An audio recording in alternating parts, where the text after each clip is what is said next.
Assalamualaikum warahmatullahi wabarakatuh.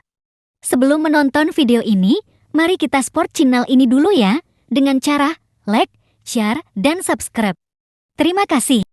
Suatu hari tinggallah sebuah keluarga sederhana yang tepatnya berada di Kabupaten Aceh Tamiang, Provinsi Aceh. Dikisahkan langsung seorang anak yang mengalami kejadian ini secara nyata. Seorang ayah dan ibu beserta ketiga anaknya tinggal seperti layaknya keluarga biasa, di mana sang ayah pun setiap harinya pergi bekerja dan ibu pun sibuk mengurusi rumah tangga. Setiap harinya ketiga anaknya pergi ke sekolah, di mana anak yang sulung telah duduk di bangku SMP kelas 2, sementara anak yang kedua duduk di kelas 5 SD, sedangkan yang bungsu adalah seorang anak perempuan kecil berumur 3 tahun. Kisah ini sangat mengharukan, mungkin kalian tak akan bisa menahan air mata setelah mendengarkan kisah haru ini. Suatu ketika, di mana saat keluarga itu pun sedang menjalani aktivitas mereka seperti biasa, tiba-tiba sang ibu dari ketiga anak itu pun meninggal dunia. Sontak pada saat itu keluarga yang khususnya ayah dan ketiga anaknya terkejut dan tak kuasa menahan tangis mereka. Karena kepergian sang ibu begitu cepat dan serasa tiba-tiba, sang ibu pun tidak mengalami sakit atau kecelakaan, dan dengan tiba-tiba Allah Subhanahu wa Ta'ala pun memanggil sang ibu dan meninggalkan keluarganya untuk selama-lamanya.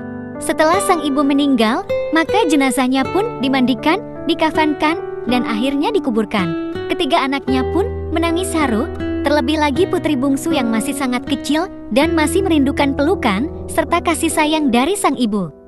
Namun dengan kepergian sang ibu, maka pelukan dan kasih sayang itu tidak akan pernah bisa dirasakan oleh putri kecil itu untuk selama-lamanya. Ibu pun meninggal dan diantarkan ke kuburan untuk segera dimakamkan.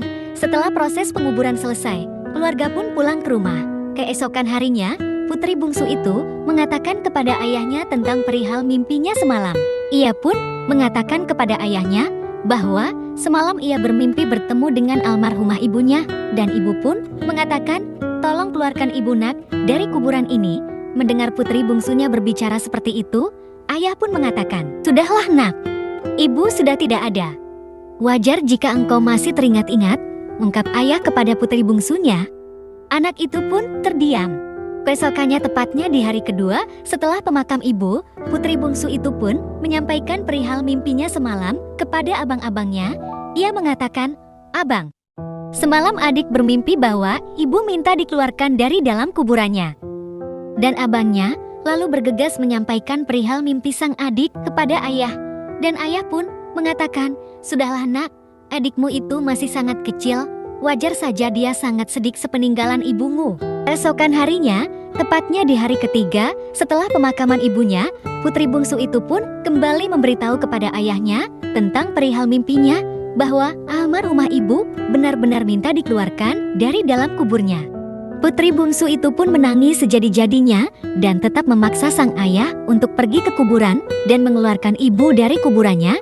Melihat anak kecilnya terus menangis keras, maka sang ayah pun menemui aparat kampung dan meminta tolong kepada warga kampung setempat untuk membantunya menggali kembali kuburan almarhumah istrinya. Dengan keadaan yang bingung dan heran, warga kampung pun lekas membantu sang ayah dan pergi ke kuburan istrinya. Semuanya hadir menyaksikan penggalian makam tersebut. Terlebih lagi putri bungsu yang terus menangis menyaksikan penggalian makam ibunya.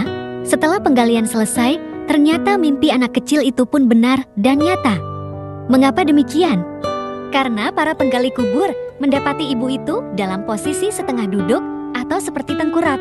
Kain kafan pembungkus badannya pun sudah lepas, tanda bahwa ibu itu berupaya untuk melepas kain kafannya dan membuka tali, lalu berupaya untuk membongkar papan penutup lahatnya. Pada saat itu, para penggali kubur pun tiba-tiba menangis. Kain kafan pembungkus badannya pun sudah lepas, tanda bahwa ibu itu berupaya untuk melepas kain kafannya dan membuka tali, lalu berupaya untuk membongkar papan penutup lahatnya. Pada saat itu, para penggali kubur pun tiba-tiba menangis karena menyaksikan bahwa ibu itu sebenarnya benar-benar masih hidup. Tapi karena telah terkubur selama 3 hari, maka ia pun meninggal di dalam kuburannya sendiri. Para tetua di kampung itu pun mengatakan bahwa ibu ini sebenarnya telah mati suri. Lalu ia tersadar saat telah di dalam lahatnya, jika saja kita mempercayai mimpi anak kecil ini pada hari pertama, mungkin nyawa ibu ini masih bisa terselamatkan. Dan pesan moral yang bisa kita ambil dari hikmah cerita ini, bahwa janganlah meremehkan ucapan-ucapan anak kecil, karena boleh jadi itu adalah pesan yang benar.